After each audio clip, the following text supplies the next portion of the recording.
дава дефиниција за тоа кој може да се нарече преведувач.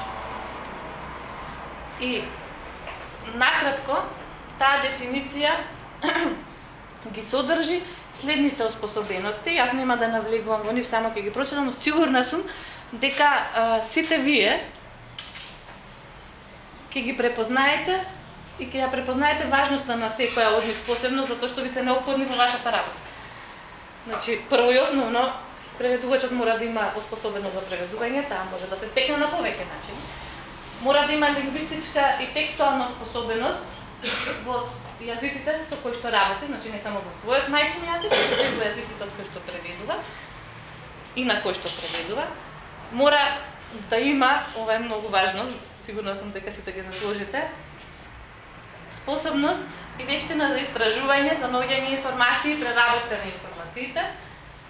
Без тоа, ништо од преводот.